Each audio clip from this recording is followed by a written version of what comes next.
नमस्कार, स्वागत है आप सभी का देवभूमि समाचार में। मैं आपके साथ निकिता कश्यप। बुलेटिन की शुरुआत करते हैं।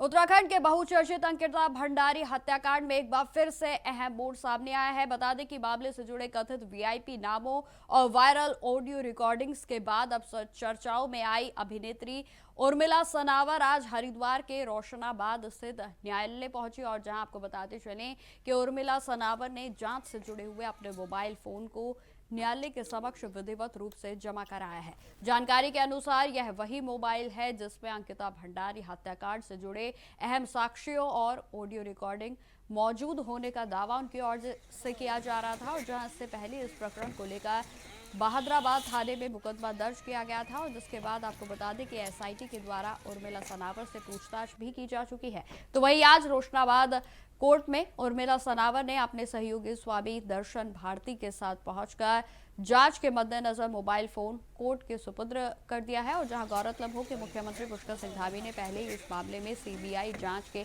आदेश दिए जा चुके हैं और ऐसे में अब यह देखना बेहद ही अहम होगा कि कोर्ट में जमा कराए गए साक्ष्य जांच को किस दिशा में ले जाते हैं।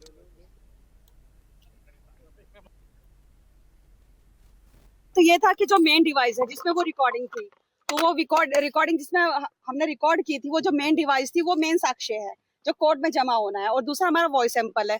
और हमने उत्तराखंड की जनता से एक वादा किया था कि सीबीआई जांच होगी।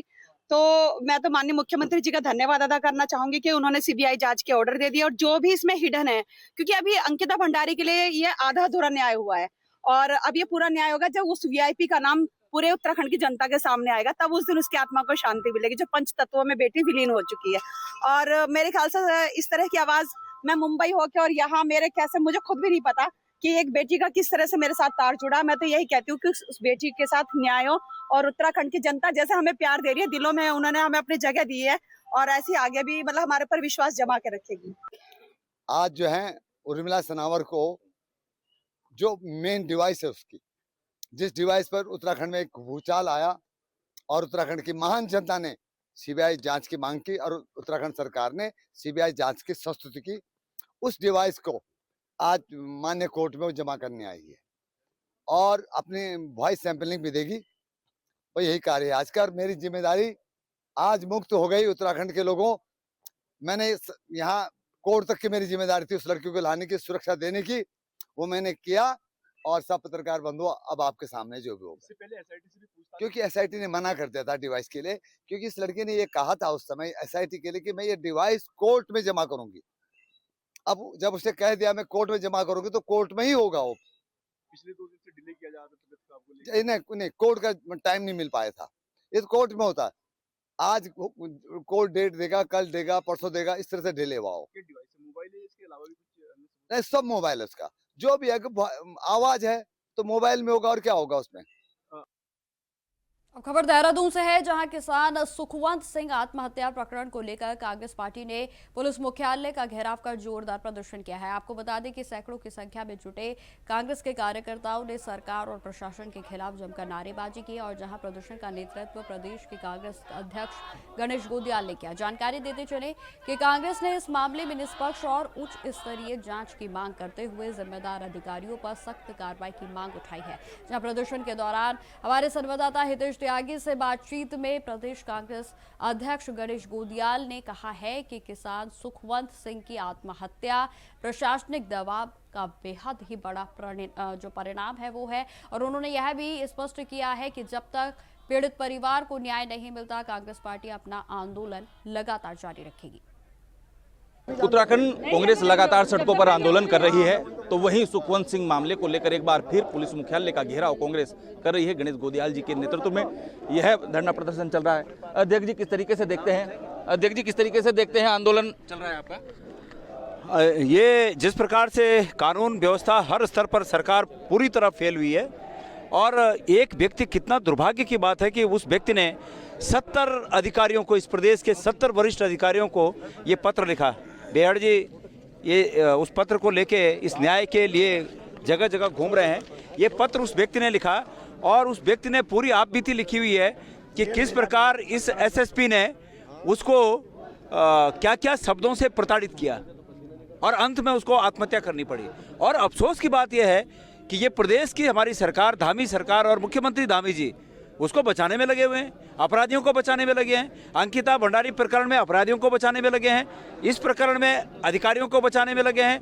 हर एक अपराध में जो अपराधी है, इस प्रदेश की पुलिस और इस प्रदेश की सरकार अपराधियों के साथ अगर मुख्यमंत्री के आदेश पर खड़ी हो रही है तो हम उत्तराखंड के नागरिकों के लिए ये बहुत ही असहज स्थिति है। और हम चाहते हैं कि इस असहज स्थिति को हम इस संघर्ष के माध्यम से हम पूरे प्रदेश में सहज स्थिति लाने में सहायक हो सकें। अध्यक्ष जी, लगातार जिस तरीके से सरकार ये भी कह रही कि इसमें एसआईटी का गठन कर दिया है और सबसे बड़ी बात यह है कि कुछ पुलिसकर्मियों के ट्रांसफर हुए हैं, इधर से उधर उनका तबादला, इसके पीछे का क्या मामला है? मेरी बात सुनिए, कितनी बेशर्म सरकार है और बेशर्म कर्म है इस मुख्यमंत्री का कि आरोपियों को ट्रांसफर कर रहा है। आरोपियों को बर्खास्त और निलंबित करके उनके ऊपर केस चलाना चाहिए, उन आरोपियों को जेल में जाना चाहिए, उन आरोपियों को ट्रांसफर कर रहा है और दूसरे जगह की कानून व्यवस्था को भी खराब करने में मुख्यमंत्री लगे हुए हैं। तो ये बेशर्मी के काम है, ये बेशर्मी के काम उत्तराखंड की जनता सहन नहीं करेगी। तिलक राज बेड़ साहब हमारे साथ मौजूद है। सर, किस तरीके से देखते हैं इस पूरे प्रकरण को? आप उसी क्षेत्र से आते हैं और ये मेल मिला है, उन्होंने मृतक ने अपनी आईडी से ये मेल डाला है और ये 70 अधिकारियों को भेजा गया है। सुप्रीम कोर्ट के 5 जजों को भेजा गया है, उत्तराखंड के चीफ जस्टिस को भेजा गया है और उत्तराखंड के अधिकारी को भेजा उसने मरने से पहले ये मेल। और 7 पेज का हाथ से लिखा हुआ नोट जो नैनीताल पुलिस ने कब्जे में लिया है, उसका खुलासा करे ना। इसके हिसाब से कार्रवाई क्यों नहीं हो रही, क्यों नहीं FIR लॉन्च हो रही? उसने धाराओं तक का जिक्र किया, उसने कहा कि मुझे CBI से नीचे मंजूर नहीं है। चीफ जस्टिस साहब, आपसे उम्मीद है हाई कोर्ट के चीफ जस्टिस में न्याय करेंगे और CBI से नीचे कोई मांग नहीं होगी मेरी। CBI की जाए तो ही मेरी आत्मा को शांति मिलेगी। उसका उत्पीड़न और विशेष रूप से उस इंस्पेक्टर ने, कुंदन सिंह रोतेला ने, इसमें लिखा है कि सिख समाज को गालियां दी है, गंदी गंदी गालियां दी है और कहा कि खालिस्तान भेज दिया जाएगा, उत्तराखंड से सब सिखों को निकाल दिया जाएगा। और ऐसे शब्द बोले हैं जो मुंह से हम कह नहीं सकते। अब शब्दों का प्रयोग किया इसके अंदर, आप चाहें तो मेल खोल के देख लें उसका। आप मानते हैं कि ये एक सोची समझी रणनीति है, षड्यंत्र रचा पैसे का खेल हो रहा, पैसे का? आप ये बताइए, एक केस हिंदुस्तान में कोई ऐसा केस होगा? 5 जगह जांच हो रही है उसकी। SIT उधम सिंह नगर SSP ने बना दी, DGP ने पहले बना दी, बागेश्वर के SP के निर्देश पर जांच होगी। एक जांच CO कर रहा है, एक कमिश्नर कर रहा है और एक DGP ने SIT बता दी। एक केस में 5 जांचें, गुमराह नहीं हो रहा, केस को खत्म नहीं किया है, क्या किया जा रहा है? 5 जांचें जब अलग अलग आएंगी तो होगा क्या? उत्तराखंड का पहला, हिंदुस्तान का पहला केस होगा। कप्तान को लेकर लगातार कार्रवाई होनी चाहिए, मुकदमा कायम होना चाहिए। इसमें साफ साफ लिखा है, कप्तान से लेकर सभी अधिकारियों का जिक्र किया है। कार्रवाई हो, FIR लो जो, तब CBI होगी। पहले FIR लो जो, FIR लो जो कर CBI जांच हो, इससे नीचे स्वीकार नहीं है। देखिए, जिस तरीके से धरना प्रदर्शन यहाँ पर चल रहा है, CBI जांच की मांग कांग्रेस कर रही है। गणेश गोदियाल का साफ तौर पर कहना है कि जिस तरीके से प्रदेश के अंदर अराजकता का माहौल बनाया जा रहा है और धामी सरकार पूरा घालमेल करने में लगी है, ये कहना कांग्रेस पार्टी का है। कैमरा पर्सन हर सुनियाल के साथ हितेश त्यागी, इंडिया वॉइस, देहरादून। खबरों में आगे बढ़ते हैं। हरिद्वार के विश्व प्रसिद्ध हर की पैड़ी क्षेत्र में अहिंदुओं, यानी कि आपको बता दें कि गैर हिंदुओं के प्रवेश को लेकर एक बार फिर से विवाद और चर्चा तेज हो गई है। जहां हर की पैड़ी की व्यवस्थाएं देखने वाली संस्था श्री गंगा सभा ने क्षेत्र में गैर हिंदू प्रवेश वर्जित की सूचना बोर्ड भी लगवा दी है। जहां आपको बताते चले कि इन बोर्डों में 1916 की म्यूनिसिपल एक्ट का भी हवाला दिया गया है और जहां आपको बता दें कि जिसके अनुसार हरकी पैड़ी के क्षेत्र में हिंदुओं के प्रवेश और रात्रि के समय नगर पालिका क्षेत्र में निवास पर भी प्रतिबंध रहेगा। जहां आपको बता दें कि हाल ही के दिनों में क्षेत्र में हुई कुछ घटनाओं को लेकर हिंदू श्रद्धालुओं की धार्मिक भावनाओं को ठेस पहुंचने वाला भी बताया गया। और जहां श्री गंगा सभा के अध्यक्ष नितिन गौतम ने स्पष्ट कहा है कि हरकी पैड़ी सनातन आस्था का प्रमुख केंद्र है और यहाँ हिंदुओं का प्रवेश पूरी तरह से प्रतिबंधित होना चाहिए। बिल्कुल सही है जी। अब हमारे हिंदू भी इनके मक्का मदीना में या कहाँ जा सकते हैं? इनके मस्जिद में भी नहीं जा सकते, तो ऐसा ही यहाँ भी होना चाहिए। सिर्फ हिंदू की एंट्री होनी चाहिए। ये बहुत अच्छी बात है, बहुत अच्छी पहल है। ऐसा होना चाहिए। हमारे हिंदुओं के लिए है गंगा, और दूसरे आके दूसरे धर्म के लोग आके यहाँ पे गंद मचाए, गंद फैलाएं, ये बिल्कुल बर्दाश्त से बाहर है। और जो ये आप कह रहे हैं वो बहुत अच्छी बात है।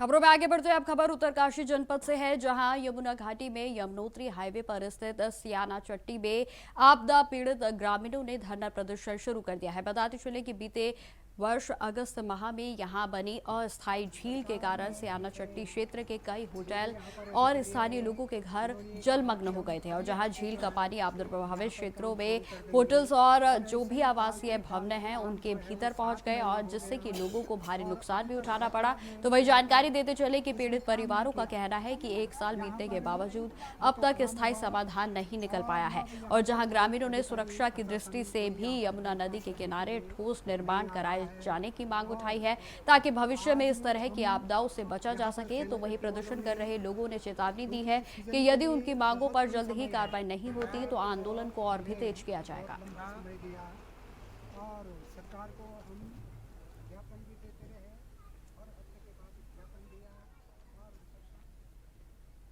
खबरों में आगे बढ़ते हैं। कांग्रेस पार्टी के द्वारा हाल ही में उत्तराखंड में नवनियुक्त जिला अध्यक्षों की राजनीतिक समझ और पार्टी की कार्यशैली को मजबूत करने के उद्देश्य से प्रशिक्षण शिविर आयोजित किए जा रहे हैं, जहां हरियाणा के कुरुक्षेत्र में भी शुरू हुए इस 10 दिवसीय प्रशिक्षण शिविर में उत्तराखंड और हरियाणा के कांग्रेस जिला अध्यक्ष हिस्सा ले रहे हैं। बताते चले कि शिविर में दोनों राज्यों के प्रदेश प्रभारी, प्रदेश अध्यक्ष और नेता प्रतिपक्ष भी शामिल होंगे। तो वहीं कांग्रेस के महामंत्री राजेंद्र शाह ने इस पर जानकारी दी है कि प्रशिक्षण शिविर में शुरुआत इसकी लगातार हो चुकी है, और जहां यह 22 जनवरी तक चलेगा। तो वहीं इस शिविर को संगठन सर्जन के नाम से चलाया जा रहा है, और जिसमें कि पार्टी के वरिष्ठ नेता तो वहीं नवनियुक्त जिला अध्यक्षों को भी संगठित कर आगे की रणनीति बनाई जाएगी।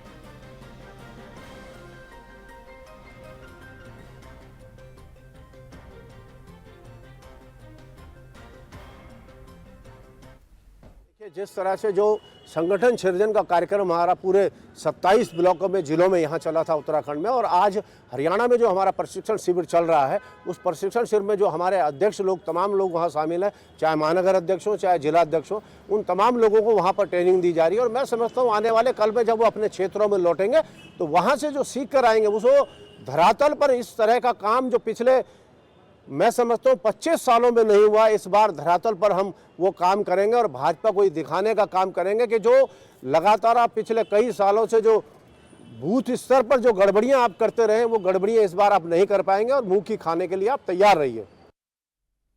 तो खबरें लगातार जारी रहेंगी। फिलहाल रुकते छोटे से ब्रेक के लिए।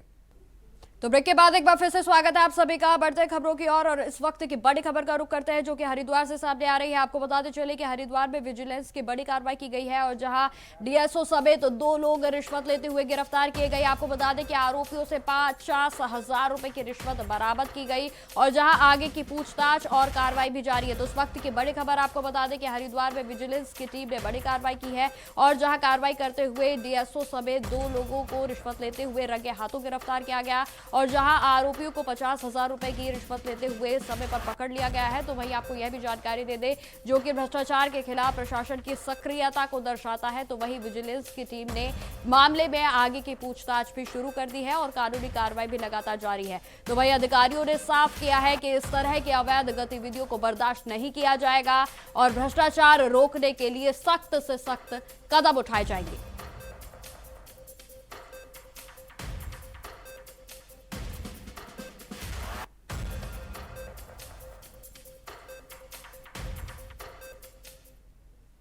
खबरों में आगे बढ़ते हैं। पहाड़ों की रानी मसूरी में टिहरी के बाईपास रोड स्थित वानबर्ग एलन स्कूल में भूमि पर बनी बाबा बुल्ले शाह की मजार और आसपास के अन्य मजारों को लेकर आज तनाव की परिस्थितियां बन गई, जहां आपको बताते चले कि बजरंग दल के कार्यकर्ताओं ने बाजार परिसर में पहुंचकर विरोध प्रदर्शन किया है। तो वहीं जमकर हंगामा भी किया गया। उनका आरोप था कि पहले केवल एक मजार थी, लेकिन अब दर्जनों मजारें बना दी गई है, और यह एक सोची समझी साजिश के तहत किया जा रहा है। जहां कार्यकर्ताओं ने यह भी सवाल उठाया है कि यदि स्कूल प्रबंधन मजार के लिए भूमि दे सकता है तो हनुमान मंदिर या माता के मंदिर के निर्माण की अनुमति भी दी जानी चाहिए। और जहां मौके पर पहुंचे नगर पालिका के अधीक्षक अनिरुद्ध चौधरी ने स्पष्ट किया है कि मजार किसी भी सरकारी या वन विभाग की भूमि पर नहीं है, बल्कि यह पिछले 50 वर्षों से जो है निजी संपत्ति पर स्थित है। जॉन का यह भी कहना है कि स्कूल प्रबंधन की प्रत्येक बोर्ड की बैठक में मजार के विषय पर भी चर्चा होती रही है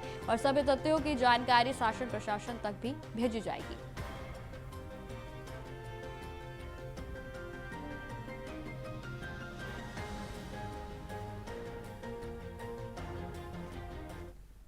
हमारे स्कूल के द्वारा 50 वर्षों से पहले की दी गई है। ये स्कूल की संपत्ति है। इसका हर बार जब भी मीटिंग होती है इसका जिक्र होता है मजार का, और उसको उनको एक हद तक दिया हुआ है कि इससे आगे वो लोग नहीं जाएंगे, तो वो वहीं तक ही सीमित है। उसके आगे का हमारा कोई उसमें नहीं है। बाकी हमारी अपनी प्रॉपर्टी है, वो हमारी अपनी प्रॉपर्टी में 50 साल से ऊपर से दिया हुआ है।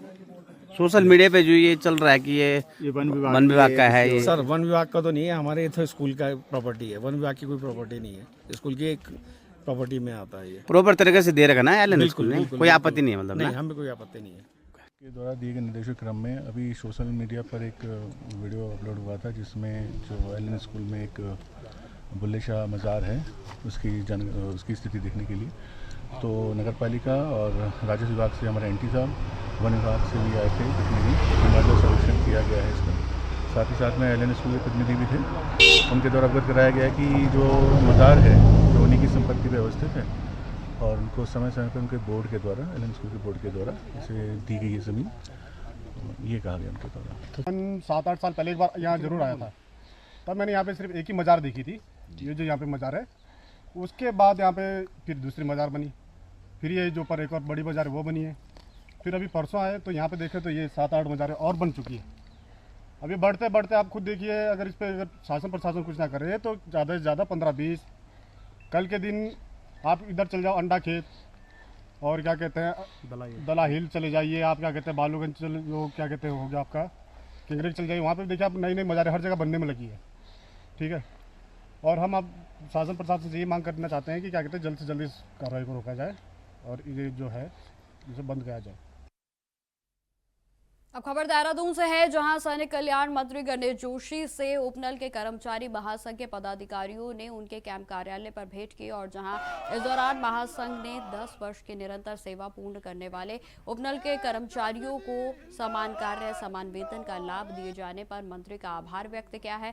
तो वहीं जानकारी देते चले कि सैनिक कल्याण मंत्री गणेश जोशी ने पदाधिकारियों को मिठाई खिलाकर उन्हें बधाई और शुभकामनाएं दी और जहां महासंघ के पदाधिकारियों का कहना है कि मंत्री के निरंतर प्रयासों और मुख्यमंत्री पुष्कर सिंह धामी के निर्देशों के चलते राज्य सरकार ने कैबिनेट बैठक में उपनल के कर्मचारियों के पक्ष में यह ऐतिहासिक निर्णय लिया है।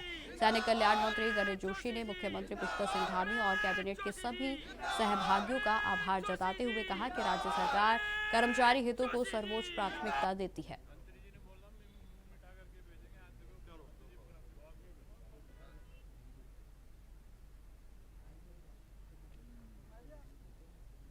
हरिद्वार में सांसद और पूर्व मुख्यमंत्री त्रिवेंद्र सिंह रावत ने कांग्रेस के द्वारा मनरेगा नाम परिवर्तन और एसआईआर की प्रक्रिया पर राजनीति पर उनकी ओर से कड़ी प्रतिक्रिया दी गई, जहां उन्होंने डोईवाला में मीडिया से बातचीत के दौरान कहा कि कांग्रेस दिशाहीन राजनीति कर रही है और जहां भ्रम फैलाने का काम भी उनकी ओर से किया जा रहा है। उन्होंने स्पष्ट किया है कि मनरेगा में राम जोड़ने और एसआईआर की प्रक्रिया पूरी तरह से देश हित में है, न कि राजनीति के लिए।